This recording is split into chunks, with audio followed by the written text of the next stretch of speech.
सुंदरगढ़ जिलार एक शिल्प समृद्ध सहर भाव परिचित राजगांगपुर पूर्वर सिमेंट नगरी भाव परिचय थिला एही राजगांगपुर सहरर अनेक कलकारखाना बंद हेबा परे एठी एबे बढ़ी जाइछि बेकारी समस्या बढ़ुथिबा जनसंख्या को आखि आगरे रखी देखा देइथिबा ट्रैफिक समस्या को दूर करबा पई सरकारी स्तर में निर्माण करा जाउथिबा ओभरब्रिज रो भाग्य एबे दो छकिरे दीर्घ वर्ष बीती जाइथिले भी राज्य और केन्द्रर समन्वयर अभावरु आगेई पारिनी निर्माण कार्य देखिबा एही रिपोर्ट।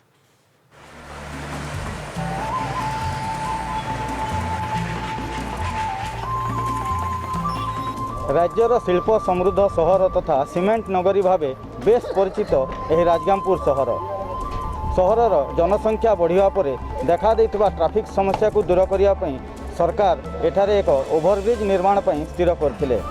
मात्र वर्ष पर वर्ष बीती चली तेबे ओभरब्रिज निर्माण सरिवार ना धरू नहीं। सुंदरगढ़ जिलार एक पुरातन सहर राजगांगपुर 1957 मसीह विज्ञापित अंचल परिषदर मान्यता पाइथिबा एही सहर 1969 मसीह पौरपालिका भावे गढ़ी उठिथिला। अतीतर कथार जणा पड़े पूर्वर एहार नाम थिला झरझरा। एठी गांगपुर राजांक आधिपत्य थिला, तेणु परवर्ती समय एही सहर राजगांगपुर भावे नामित हैला। राजगांगपुर पौरपालिका एवं ब्लॉक रो जनसंख्या प्राय 80,000। एठारे अनेक शिल्पानुष्ठान थिबारु राज्य तथा राज्य बाहरु अनेक लोक आसी थांती, सेथिपई एठारे एक रेल स्टेशन मध्य करा जायथिला।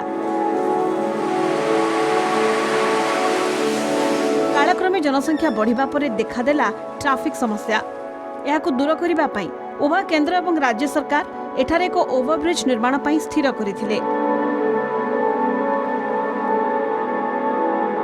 1998 मसीह एठारे ओवरब्रिज निर्माण पई सरकारी स्तर में आरंभ होइतिला प्रारंभिक प्रस्तुति। सही समय एहार व्यय टकल रहितिला 6 कोटी। मात्र राजनीतिक इच्छाशक्तिर अभाव जोगु एहा बंद हो जाइतिला।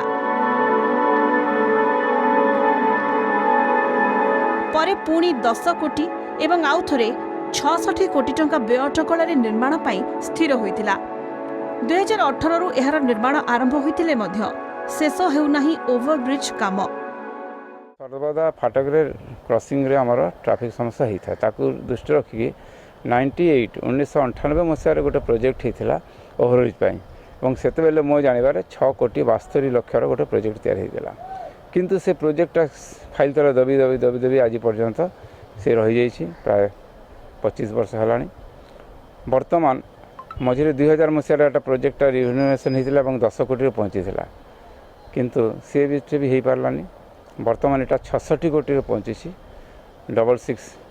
रु 66 पहुँची किंतु दुखर विषय परितापर विषय 2018 मसीह यही ओवरब्रिज रेलवे गवर्नमेंट एवं स्टेट गवर्नमेंट भितर गोटे एमयू साइन होती साइन है आपंकर पब्लिक हियरिंग होती। पब्लिक हियरिंग रे तांकर रेलवे नियम हिसाब से आप बर्तमान जो सुरक्षा सहित जो फाटक अच्छी ताको बंद कर ओवरब्रिज को चालू कर ओवरब्रिज चालू है फाटकटा बंद हम 30 वर्ष ऊपर आम रही आसु राजगांगपुर रे सबुठ बड़ समस्या ये रही ट्रैफिक समस्या एवं ओवरब्रिज जो फाटक नहीं कि बहुत समय समस्या रोची देखा भी मिलूँ। ये एम्बुलेंस जो पेसेंट नहीं कि आसुँच ये होती से जेहेतु यहाँ मुख्य हावड़ा टू मुंबई रास्ता तेणु प्राय समय फाटक बंद रहा जो एम्बुलेंस गुड़िक छिड़ाई एवं विभिन्न सरकारी कार्यालय गुड़ा रही जेहेतु सेपटे तेणु अधिकांश समय प्रबल भीड़ देखा मिलूँ एवं जितेबले फाटक पड़ुची लोक अच्छा जो मैंने अमानिया है कि गला बाट दे गला बेले अनेक दुर्घटनार शिकार होती। इविन आम मो जाना भितर 20 रु 25 जन ये फाटक पाखे रेल दुर्घटना मृत्युवरण करथिबा आमे जानिछु। तीनोटी पंचायत एवं विभिन्न सरकारी कार्यालय को जीवा मझिरे बाधक साजिछि एही फाटक एवं जेतेबेले एही फाटक मध्य दे रेल यातायात करे एही बोली हजार हजार लोक एहीठारे जमी रही थांती एवं नाही नथिबा असुविधार सम्मुखीन होइताय एवं ट्रैफिक समस्या मध्य देखा देइताय। 20टी पंचायत एवं 21टी वार्ड को नहीं गठित राजगांगपुर सहर एठाकार रेल लाइन रे थिबा फाटकर अन्यपटे रही बुचकुपड़ा छताम मालीडीही जरईकेला एवं बुढ़ाम भली 5टी पंचायत। ता सहित पौरपालिकार 7 नंबर और 17 नंबर वार्ड सह ब्लॉक कार्यालय तहसिल समन्वित शिशु विकास कोर्ट सह अनेक कार्यालय और विद्यालय रही। ट्रेन जीवा समय फाटक बंद रहुथिबारु घंटा घंटा धरी लोके फाटक अटकी रही थांती। एहारे मध्यरे अनेक अमानिया गला बाट दे जीवाकु चेष्टा करी प्राय समय दुर्घटनार शिकार होउछंती। लोकंक समस्या दूर पई एठारे ओवरब्रिज निर्माण पई अनेक बार दाबी होछि। तत्कालीन प्रधानमंत्री अटल बिहारी वाजपेयी सरकार ओवरब्रिज निर्माण पई अनुमति देथिले। मात्र सरकारी स्तर रे जेभଳି भाबरे एही काम करा जाउछि लागुछि एमिति गडी चालिथिबो वर्ष वर्ष। एक्चुअली रेलवे विभाग जो ट्रेन चलुची ता जो आम जिते एफेक्टेड हो ना Dalima cement limited Bharat limited जो रेक आसूची मालबोझी ट्रेन ताठू आम बेसी एफेक्टेड होचु। वर्तमान 2000 वाजपेयी सरकार अमल रे आम गोटे चिट्ठी करूँ डीआरएम को ओवरब्रिज से तांकर चिट्ठी रे जवाब देले जे रेलवे सदा बेले ओवरब्रिज बनैया प्रस्तुत अच्छी किंतु एक अतिबाहित 20 वर्ष अतिबाहित होगा ओवरब्रिजटा है नहीं। ओवरब्रिज नहले बहुत परेशानी होची समस्ते बुलिक आसुन रेलवे फाटक पाखे भी बहुत लेट हो आधा घंटा 15 मिनट 20 मिनट चली पेसेंट जाऊँचे या स्कूल छुआ मैंने स्कूल जाऊन समस्त लगे दिक्कत हो कोर्ट कचेरी आमर अच्छी आबार लगे बहुत दिक्कत हो निहाती दरकार अच्छी आम समस्ते मिसिक कहूचे और आमर फाइनल भी होती कि ओवरब्रिज निहाती एज सुन एज पॉसिबल होबार कथा। ये जो रेलवे स्टेशन अच्छी ये जो ओवरब्रिज जो तैयारी चली तार अपोजिट साइड रे 3टा वार्ड अच्छी आपणकर स्टेशन पड़ा आपणकर आसीगला लाखुआपड़ा कुमारकेला तापर आहरी 5टा पंचायत मालीडी लुधाबसा जरईकेला कहचुआठू आरंभ करी हजार हजार लोक ये फाटक बंद हवा द्वारा नहीं नथिबा असुविधा होउचंती।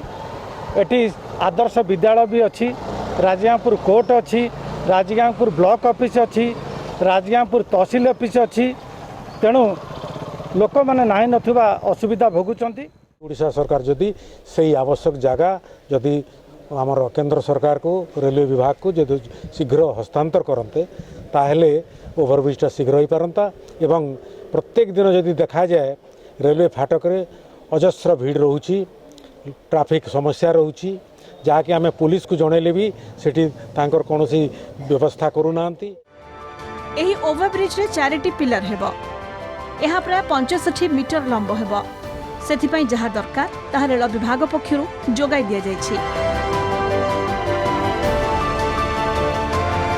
पिलर निर्माण शेष होइछि गार्डर आसीछि अति बेसी रे वर्षे मध्यरे काम सरिबा कथा। मात्र दुखर कथा वर्तमान पर्यंत जिला प्रशासन रेल विभाग को एहार एनओसी दे नाही। प्राय 66 करोड़ प्रोजेक्ट स्टेट अपने टोटल प्रोजेक्ट 3 वर्ष ऊर्ध कहले देखंतु एटा वर्तमान पर्यंत कलेक्टर एनओसी भी रेलवे एडमिनिस्ट्रेशन को वर्तमान पर्यंत दे नाहांती। ऑलरेडी ओडिशा गवर्नमेंट सहित जीएडी सब सिग्नेचर हो सारी फंड सब हो जाइए काम रेलवे फुल प्रोग्रेस रे अच्छी आम वर्ष भितर कंप्लीट करदेवा। आमर तो पायर भी कंप्लीट है गार्डर जो अच्छी कंपोजिट गार्डर फाडर सब आसी हाँ एप्रोचटा पचारे से कहीपर। सेपटे साउथ ईस्टर्न रेलवे वर्क्स विभाग सीनियर मैनेजर कहते जे आमे आम काम सारीछु जो अप्रोच रोड राज्य सरकार करबा कथा से माने काहेकि करूनाहांती बोली से प्रश्न करिसेंती। शिल्प समृद्ध राजगांगपुर सहर में लगी रही एही समस्या संपर्क में प्रतिक्रिया रखिछंती विधायक राजे नेका। एठाकार विकास पई से उद्यम जारी रखिछंती। जिला प्रशासन राज्य सरकार को सह आलोचना करुछंती मात्र पूर्वरु जेभଳି विकास हेबा कथा ताहा होई नाही। एही ओवरब्रिज मध्य एक प्रमुख समस्या यार समाधान दिगरे चेष्टा करिवे बोली विधायक कहिसंती। जो लेवल रे जते पुराना शहर जो लेवल रे विकास सेवा कथा टोटली मो कहबी लास्ट 70 इयर्स रे किछि हेनी जे जो लेवल रे राजगांगपुर मानदंड हवा कथा एते पुराना शहर एते बढ़िया शहर सबु जिनस अछि कल कारखाना अछि हमर इंडस्ट्री अछि सबु थिबा सत्वे राजगांगपुर विकास हेनी एबे किंतु मु जेबेठू मु एमएलए हेली मु हाथ को नहीं निजर आगामी 3-4 वर्ष भितर देखिए राजगांगपुर परिवर्तन हेबो। अटकी रही राजगांगपुर रेलवेर यही ओभरब्रिज काम जहारी फल वर्ष वर्ष धरी समस्या भोगुंट राजगांगपुरवासी।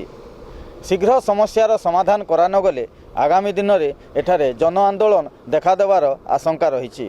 राजगांगपुर देवव्रत जेना, कलिंग टीवी।